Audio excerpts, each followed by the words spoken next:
नाज़रीन अस्सलाम वालेकुम। आप देख रहे हैं प्रोग्राम पर्सपेक्टिव नुक्ता नज़र उवैस इकबाल के साथ जियो टीवी पे।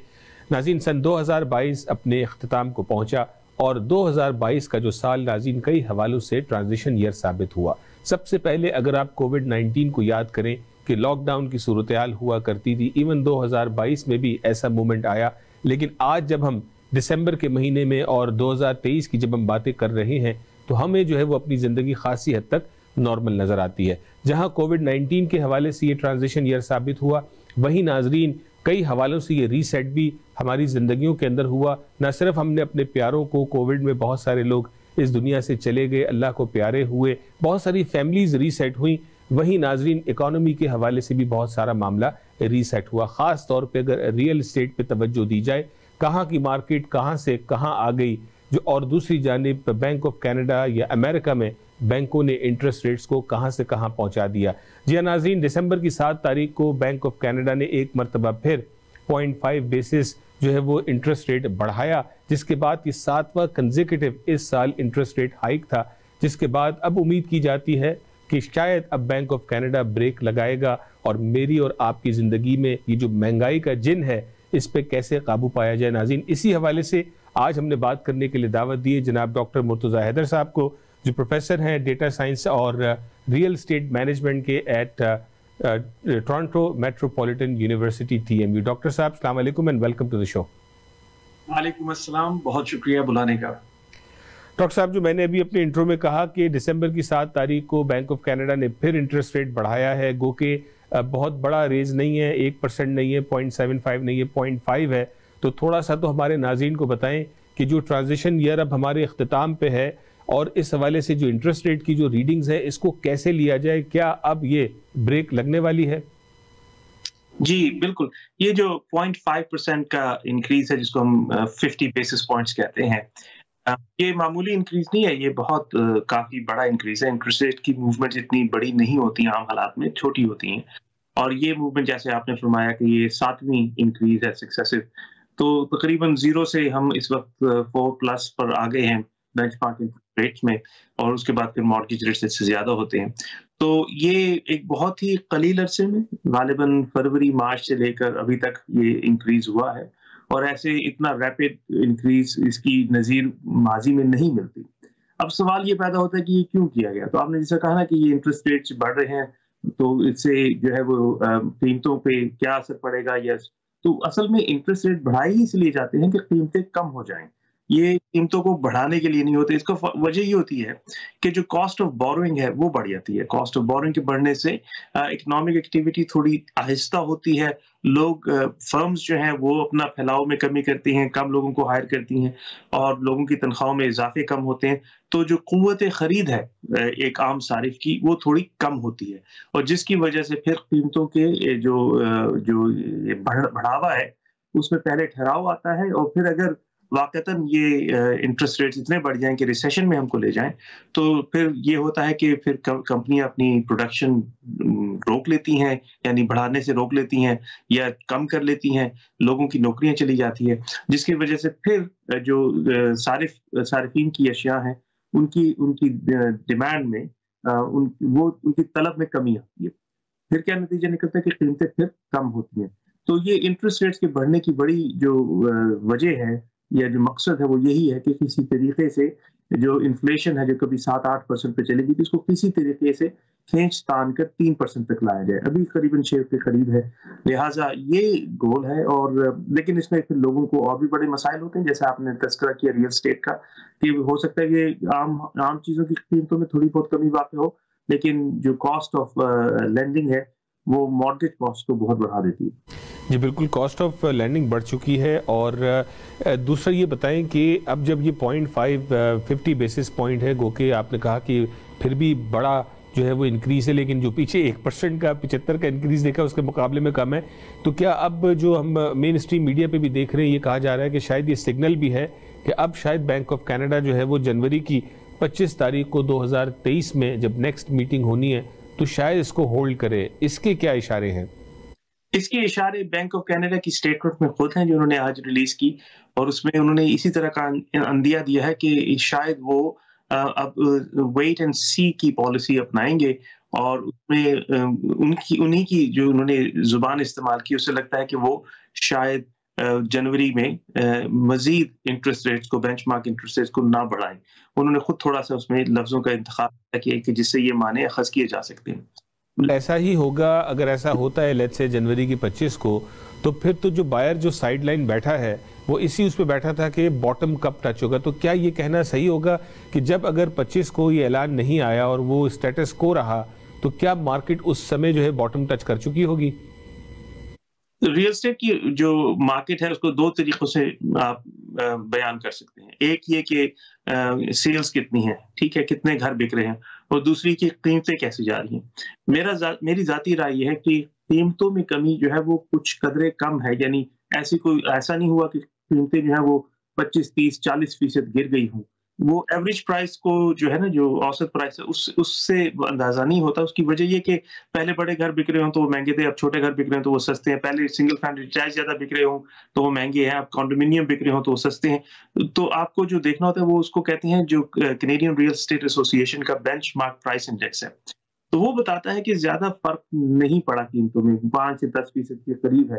तो अगर वो रॉक बॉटम भी आप हिट कर लें और अगर एक एक ज़ाती सारिफ़ के तौर पर जाएँ, तो आपको कीमत तो कम मिलेगी घर की, लेकिन वो मॉर्टगेज रेट 5% से 7% का होगा, तो आपकी मंथली पेमेंट जो है वो ज़्यादा होगी। तो ऐसा होगा कि घर तो आपको 1 मिलियन की जगह $8 लाख का मिल गया, लेकिन अगर आपने पहले लिया होता तो आपकी मॉर्टगेज पेमेंट अभी कम होती। मॉर्टगेज रेट्स कम होने की वजह से अभी घर सस्ता मिला, लेकिन मॉर्टगेज पेमेंट जो है वो फिर भी ज़्यादा होगी। वजह इंटरेस्ट रेट्स और मॉर्टगेज रेट्स बहुत ज़्यादा है। तो रॉक बॉटम को चेज़ करना जो है अच्छी बात है, लेकिन अगर आपकी कॉस्ट ऑफ बोरोइंग बढ़ रही है, तो रॉक बॉटम ज़्यादा हेल्प नहीं करेगा आपको। नहीं करेगा, बिल्कुल ठीक कहा। 2 सवाल जो हमारे नाज़रीन के जहन में हैं कि जिस तरह उन्होंने देखा कि हॉकी स्टिक की तरह कैनेडियन रियल एस्टेट मार्केट पिछले 2 सालों में गई, तो अगर ये इंटरेस्ट रेट अगर रुक जाता है फर्दर बढ़ना और फील होता है कि जैसे आप इंडेक्स की भी आप बात कर रहे हैं, तो क्या दोबारा से ऐसा हॉकी स्टिक ट्रेंड आएगा? चूंकि बहुत सारे लोग ये बहस करते भी नजर आते हैं कि 5 लाख कैनेडियन जो है वो नए आने वाले हैं हर साल अगले 3 सालों तक, तो ये दोबारा हॉकी स्टिक होगा या ये फिर 2008 और उससे पहले वाले वक्तों की तरह नेचुरली जो है वो जो 2, 4, 6% इंक्रीज होती थी वैसी मार्केट हो जाएगी? जी, देखिए, 4 से 5 लाख तो इमिग्रेंट्स आएंगे सालाना, और तकरीबन 4 से 5 लाख वर्क स्टडी परमिट पे स्टूडेंट्स आएंगे। तो तकरीबन ये 1 मिलियन लोग सालाना आएंगे। इनको घर की ज़रूरत होगी, रिहाइश की भी ज़रूरत होगी, खरीदने के लिए भी, किराए के लिए भी। तो मेरी ज़ाती राय ये है कि पहले कुछ बरसों में तो जो रेंट्स हैं वो दे विल राइज सिग्निफिकेंटली, क्योंकि जो न्यू कमर्स हैं वो रेंटल प्रॉपर्टीज पे ज़्यादा जाते हैं। तो मेरा गुमान ये है कि अगले 1-2 बरसों में रेंट्स जो हैं वो they will continue to rise. अच्छा, अब दूसरी बात जो है वो खरीदे हुए जो ओनर ऑक्युपाइड हाउसिंग है, तो जो नए इमिग्रेंट्स हैं उनको वक्त लगता है 2 से 3 या 5 बरस की आपकी क्रेडिट रेटिंग यहाँ बने। क्रेडिट की बनेगी हिस्ट्री, तो फिर ही आप बैंक के पास जाकर जो है वो लोन की और मॉर्टगेज की दरख्वास्त दे सकते हैं। तो 2-3 बरसों में फिर ये डिमांड जो है हाउसिंग की दोबारा उभरेगी नए लोगों की वजह से। हाँ, इसके अलावा जो चीज़ है वो ये कि काफ़ी लोग जिन्होंने फरवरी और मार्च से लेकर अभी तक घर खरीदने थे 2022 में, उन्होंने नहीं खरीदे क्योंकि सेल्स का कंपेयर टू अगर आप तकाबली जायजा लें नवंबर 2022 का और नवंबर 2021 का, तो आप देखेंगे कि टोरंटो रीजन में, ग्रेटर टोरंटो एरिया में जो सेल्स हैं, जो घरों की तादाद है, वो करीबन 50% कम घर बिके हैं इस नवंबर में बनिस्बत पिछले नवंबर के। तो वो जो लोग हैं जो नहीं खरीद रहे, वो भी तो साइड लाइन्स पे बैठे हैं ना। तो जो ही उनको अंदाजा होगा कि मजीद कीमतें नहीं गिर रही हैं और अगर उनको मॉर्गेज रेट्स अच्छे मिल जाते हैं, तो वो लोग जो है वो सन 2023 के दूसरे, तीसरे और चौथे क्वार्टर में मार्केट में एंटर करेंगे। तो ऐन मुमकिन है कि कीमतें फिर जो है स्टेबलाइज हों और आहिस्ता से बढ़ना दोबारा शुरू जी। ना वो क्या ये हर साल 10% बढ़ेंगी या 20% बढ़ेंगी, इसके इम्कान अभी नहीं है। लेकिन ये कि हम चूंकि घर ज्यादा नहीं बना रहे, कनाडा में पिछले 50 वर्षों में हमने घरों की जो कंस्ट्रक्शन रेट है वो कम है, यानी आबादी ज्यादा तनासुब से बढ़ रही है और नए घरों की तादाद कम तनासुब से बढ़ रही है। तो उसकी वजह से 2006, 2007, 2008 में ये दोबारा घरों की कीमतों के इजाफा होने का खदशा है। उसकी वजह यह है कि आबादी का जो शरह नमू है वो बढ़ती है। वो बढ़ेगी। डॉक्टर साहब, ब्रेक पे जाने से पहले ये एक और सवाल का जवाब दें जो हमारे लोगों का टॉप ऑफ माइंड है कि हमने देखा 2008 में जब इकोनॉमिक मेल्टडाउन आया तो इंटरेस्ट रेट्स जो है वो 5-6% से पता नहीं कितने नीचे आ गए। उसके बाद जो है वो फिर थोड़े बहुत आगे पीछे मूवमेंट रही, लेकिन फिर कोविड के बाद वो फिर नीचे आए और फिर बड़ी एक लंबा अरसा जो है वो इंटरेस्ट रेट्स काफ़ी लो रहे। अब इतना हाई हो चुका है तो क्या अब हमें किसी ऐसे मेल्टडाउन या डिजास्टर का इंतजार करना होगा कि bank of Canada interest rate को किसी हद तक थोड़ा बहुत लोअर करेगा, या क्या उसके जो है वो पैरामीटर्स होंगे? ये आपको इन्फ्लेशन पे नजर रखनी होगी। इन्फ्लेशन जो 6% से 3% की तरफ आएगी तो रेट्स जो है वो कम होते जाएंगे। जब वो 2% तक आएगी तो आप देखेंगे कि इंटरेस्ट रेट दोबारा वो 1 से 3% की रेंज में चले जाएंगे। फिर तो ये पेंडुलम टाइप नहीं हो गया कि जब पहले इन्फ्लेशन ऊपर है तो आपने इंटरेस्ट रेट ऊपर की, इन्फ्लेशन नीचे आएगी, फिर रेट करेंगे, तो फिर उसके बाद क्या असर होगा? जो बैंक ऑफ कनाडा है ना, सेंट्रल बैंक जो है जी, पाकिस्तान का स्टेट बैंक है, इंडिया का रिजर्व बैंक है, अमेरिका के फेडरल रिजर्व है, इनके पास सिर्फ एक चाबी है जिससे वो सारे ताले खोलते हैं, और वो है इंटरेस्ट रेट्स की। इसके अलावा उनके पास कोई दूसरा लेवरेज है नहीं जिसकी बुनियाद पर, एक इंटरेस्ट रेट्स की बुनियाद पर वो इकोनॉमी को तेज आहिस्ता करके चलाते हैं। और उनकी कोशिश ये होती है कि जो इन्फ्लेशन है उसको 2 से 2.5% के दरमियान में, एसेंशियली 2% के करीब रखें। अभी जो उनका टारगेट है वो तकरीबन 3% का है। तो ये इसको अचीव करने का सिर्फ एक ही तरीका है कि इंटरेस्ट रेट्स बढ़ा दें जब इन्फ्लेशन बढ़ रही है, और इंटरेस्ट रेट्स कम कर दें जब इन्फ्लेशन काबू में आ रहा है। इसके अलावा कोई तीसरा कोई फार्मूला है नहीं। बिल्कुल ठीक, बिल्कुल। नाज़रीन, यहाँ पे हम एक छोटी सी ब्रेक लेंगे। ब्रेक के बाद जब वापस आएंगे तो डॉक्टर साहब से सवाल पूछेंगे। हम ये भी देख रहे हैं कि एक तरफ बैंक ऑफ कनाडा जो है वो जिस तरह से एग्रेसिव चलता चला जा रहा है पिछले कई महीनों से, वहीं हमें ऐसा महसूस होता है कि जो हमारी कैनेडियन पार्लियामेंट है, जो हमारे पॉलिटिशियंस हैं, वो बेहद खामोश बैठे हुए हैं इस हवाले से। कोविड में जिस तरह उन्होंने लोगों को जो है वो पैसे दिए, उनके सर्वाइवल के लिए बहुत सारे उन्होंने मराहत दी, लेकिन जब ये मौका आया है तो यहाँ पर इस वक्त बिल्कुल खामोशी नजर आ रही है कि क्यों इस कदर महंगाई है और किस तरह इस महंगाई से मैं और आप जो है वो निकल पाएंगे। हमारी मॉर्गेजेस कहाँ की कहाँ चली गई हैं, दीगर और एक्सपेंसेस कहाँ के कहाँ चले गए, आखिर हुकूमत इतनी खामोश क्यों है? इस हवाले से भी जो है वो डॉक्टर साहब का पर्सपेक्टिव लेंगे। नाज़रीन, वेलकम बैक, बहुत शुक्रिया ब्रेक के बाद भी आप हमारे साथ रहे। आज हम बात कर रहे हैं 2022 का जो साल गुजरा, ट्रांजिशन ईयर रहा। कोविड से हम बाहर आ गए लेकिन दूसरी मुश्किलात में घिर गए। रियल स्टेट के हवाले से देखें, इकोनॉमी के हवाले से देखा जाए, महंगाई के हवाले से बात की जाए, और ख़ास तौर पे जो बढ़ते हुए इंटरेस्ट रेट्स हैं उस हवाले से आज हम बात कर रहे हैं। और हमारे साथ मौजूद है जनाब doctor Murtaza Haider, professor of data science and real estate management at Toronto Metropolitan University. Doctor साहब, ये बताइए, ब्रेक पे जाने से पहले मैंने कहा कि लोगों की उम्मीदें होती हैं हमारे अपने पॉलिटिशियन से, मेंबर ऑफ पार्लियामेंट हैं, प्रोविंशियल हैं, फेडरल हैं, लेकिन उनको उनकी ज़बान से शायद या तो ये बातें ज़्यादा सुनने में नहीं आ रही या ऐसे इक़दाम देखने में नहीं आ रहे। वो भी खामोशी के साथ बैंक ऑफ कनाडा के सामने लाइन लगा के खड़े हैं कि जो हो रहा है होने दें।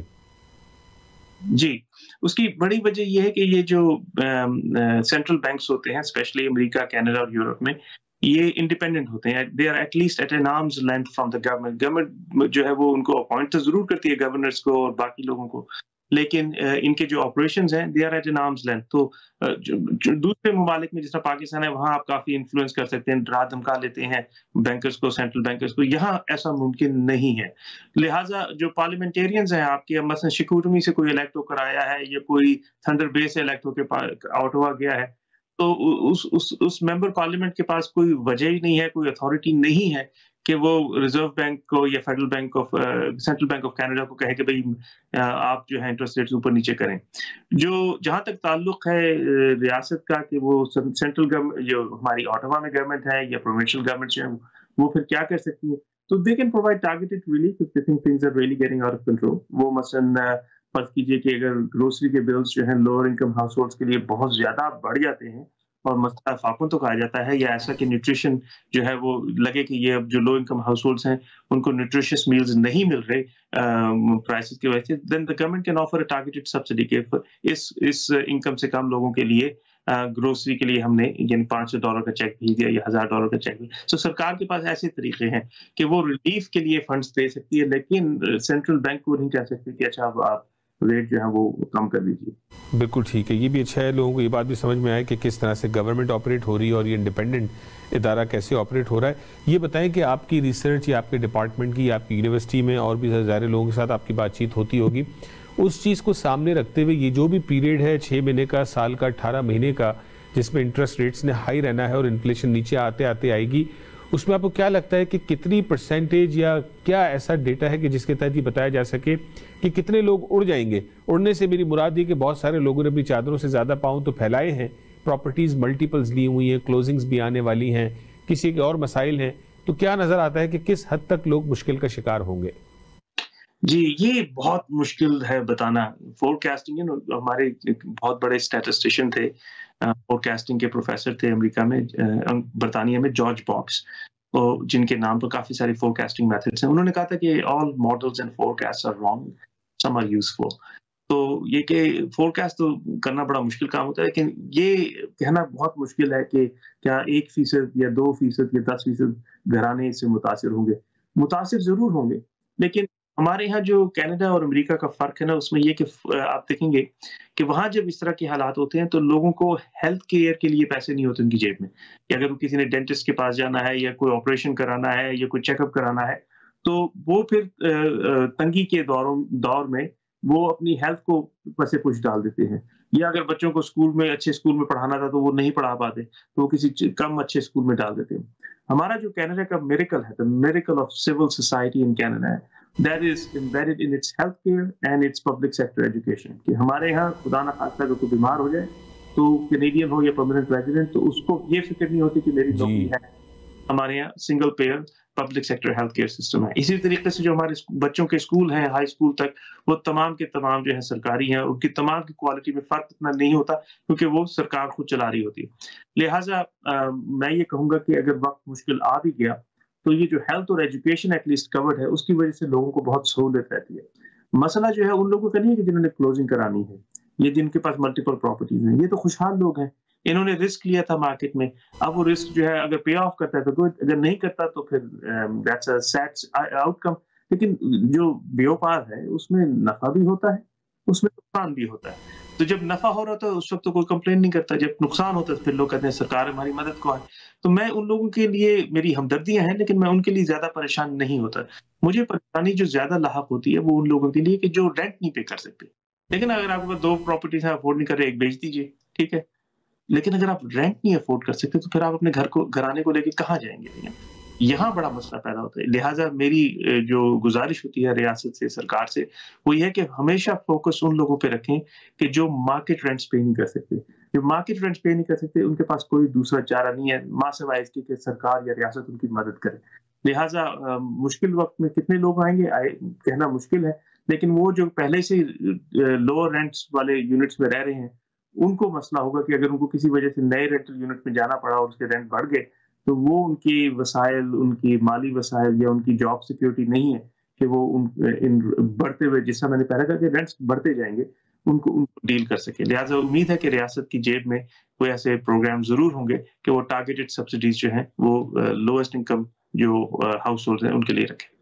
बिल्कुल ठीक है। कुछ 2-3 ऐसे और सवालात भी आपसे पूछता चलूँ। ये भी मुझे बताएँ कि जैसे आपने कहा कि इंटरेस्ट रेट, जो बैंक के पास एक ही चाबी है, इंटरेस्ट रेट बढ़ाते हैं तो इन्फ्लेशन को कंट्रोल करते हैं, और अगर अब जब बैंक ऑफ कनाडा ने ये इंडिकेशन दी है कि शायद मज़ीद इंटरेस्ट रेट्स ना बढ़ें, तो क्या लगता है जो ये इन्फ्लेशन है 3%, 2 और 3 के दरमियान आते आते पूरा 2023 निकल जाएगा या उससे पहले हालात काबू आ जाएंगे? मुझे लगता है कि इसमें 2023 लग जाएगा पूरा। ठीक। जी, तो ये याद अगर ऐसा हो ना कि फ़र्ज़ कीजिए जॉब लॉसेस बहुत ज़्यादा हो जाएँ पहले क्वार्टर में नेक्स्ट ईयर, तो फिर ज़ाहिर है कि एकदम लोग ब्रेक लगा देंगे, खरीदो-फ़रोख्त पर और टीम करना शुरू हो जाएँगी। लेकिन गुमान यही है कि रियासत की कोशिश होगी, बिज़नेसेस की कोशिश होगी कि जॉब लॉसेस बहुत ज़्यादा ना हो जब रिसेशन हिट करे, और ये कि ग्रेजुअली उनको फ़ेज़ इन किया जाए या फ़ेज़ आउट किया जाए। तो उसकी बुनियाद पर मुझे नहीं लगता कि ये एकदम आप 6 से 3% इन्फ्लेशन पे आ जाएँगे। इसमें वक़्त लगेगा। तो आपने कहा कि जब रिसेशन हिट हो, कुछ लोग कहते हैं कि we might already be in recession, तो अब रिसेशन का इस्तकबाल कैसे होगा, कैसे पता लगेगा we are in recession? Recession जो टेक्निकल डेफिनेशन है वो ये है कि आपको अगर आपकी एक जीडीपी जो है, gross domestic product, it shrinks और रिड्यूसेस इन 2 कंसेक्यूटिव क्वार्टर्स, कि अगर 2 क्वार्टर्स में आपकी इकोनॉमी श्रिंक करे तो आप रिसेशन में हैं। तो जब पहले क्वार्टर में श्रिंक कर लिया तो वो आपको पता चल रहा होगा कि चलो श्रिंक कर रही है, ये हो गई है। अब जब तक वो दूसरे क्वार्टर में नहीं श्रिंक करती, तो ये 6 महीने तो गुज़र गए ना, तो तभी पता चलेगा कि क्या हुआ। तो रिसेशन जो है वो अक्सर बैक व्यू मिरर में नज़र आती है, विंड नहीं आती। ठीक है, यानी अगर सेकंड क्वार्टर में भी अगर वो श्रिंक हुई है तो फिर जो है वो जो पिछला क्वार्टर था वो फिर रिसेशन का ही शुमार होगा कि हम रिसेशन में we are now 6 months in actually. इस तरह से इसको देखा जाए 6 महीने के अंदर अगर आपकी 2 सक्सेसिव क्वार्टर्स में इकोनॉमी श्रिंक कर जाए तो वो क्लासिक डेफिनेशन है रिसेशन की। लेकिन आपको नजर आना शुरू हो जाता है, जॉब लॉसेस आना शुरू हो जाते हैं, सेल्स एक्टिविटी, डिस्क्रिशनरी स्पेंडिंग, जिस किसी ने गाड़ी दूसरी लेनी थी वो नहीं लेंगे, किसी ने नया रेफ्रिजरेटर लेना था या डिश वॉशर लेना था, तो वो बिग टिकट आइटम्स की सेल्स स्लो हो जाती हैं। जॉब वांटेड जो एड्स होते हैं वो गायब हो जाते हैं। तो कई बहुत सी चीजें जिनसे अंदाजा हो जाता है कि ये अब रिसेशन आ रही है।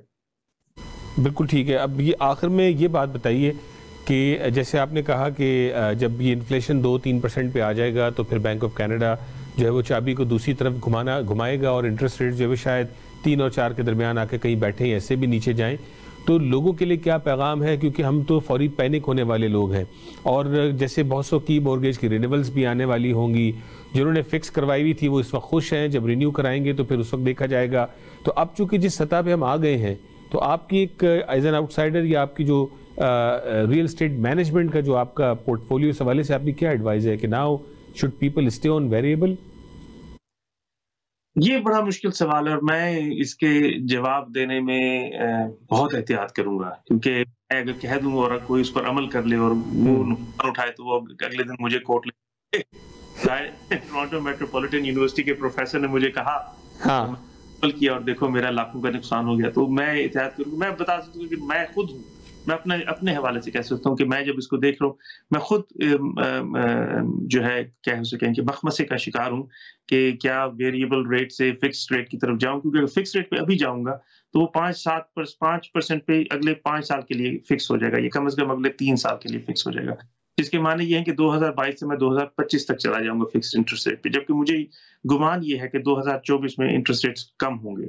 लिहाजा अगर मैं 2022 के एंड में और 2023 में ज्यादा इंटरेस्ट पे कर दूं तो 2024 में जब इंटरेस्ट रेट गिरेगा तो मैं शायद उससे रिकवर कर लूंगा। तो मेरे जहन में भी यही खदशात और ये ख्यालात हैं, लेकिन क्या मैं वाकईतन कोई सॉलिड एडवाइस किसी को दे सकूं कि मैं अपने आप को नहीं दे पा रहा तो आपको क्या दूंगा। बिल्कुल ठीक, बहुत बहुत शुक्रिया डॉक्टर साहब, आपने हमें हमेशा की तरह अपना वक्त दिया और इनसाइट्स भी शेयर की, और मैं उम्मीद करता हूँ कि हमारे जो नाजरीन हैं आपकी बातें सुन के उनको थोड़ी सी धारस भी बनी होगी, थोड़ी रियलिटी भी पता चली होगी और उनके जो डिसीजंस हैं उनमें उनको ज़रूर मदद हासिल होगी। बहुत शुक्रिया डॉक्टर साहब, बहुत नवाजिश। नाज़रीन आपने देखा आज हमने बात की 2022 का साल जो अपने अख्तिताम पर है, चंद हफ्तों के बाद आप 2023 की खुशियाँ मना रहे होंगे। 2022 का साल कई हवालों से, जैसे मैंने अपने इब्तिदा में भी कहा कि ट्रांजिशन ईयर शुमार हुआ, कोविड-19 से हम निकले और समवॉट नॉर्मल की तरफ हम चले, और अब पीछे मुड़ के देखें तो खासी चीज़ें नॉर्मल नज़र आती हैं। लेकिन वहीं इकॉनमी के हवाले से भी ये ट्रांजिशन ईयर साबित हुआ, कई जगहों पे ये रीसेट के बटन की तरह इस्तेमाल हुआ और कई जगहों पे नाजरीन रियल इस्टेट को अगर आप देखें तो लोगों ने पैसे भी बनाए और लोगों ने नुकसानात भी उठाए, और आज इस वक्त जो रियल इस्टेट मार्केट की पोजीशन है वो शायद अपने बॉटम पे है और इंटरेस्ट रेट्स जो है वो कहाँ के कहाँ चले गए। यानी ट्रांजिशन इस हवाले से कि मेरे और आपके माहाना खर्चों में जो है वो खातिर खा फ़र्क आ चुका है। देखना यह है कि आने वाला साल क्या लेके आएगा। डॉक्टर साहब से बात हुई तो बज़ाहिर ऐसा मालूम होता है कि शायद 2023 का साल जो है वो रिसेशन का साल जो है वो शुमार हो, और 2024 का जो साल होगा वो 22 और 23 के मुकाबले में खासा खुशहाली का साल जो है वो शुमार हो सकता है। नाज़रीन, आप तमाम देखने वालों को, सुनने वालों को नए साल की 2023 की पेश की मुबारकबाद। अल्लाह तबारक व तआला इस आने वाले साल को भी हमारे लिए खैर व बरकत का बाइस बनाए। नाज़रीन, अपना ख्याल रखिएगा। इंशाअल्लाह अगले हफ्ते आपसे फिर मुलाकात होगी। अस्सलामु अलैकुम।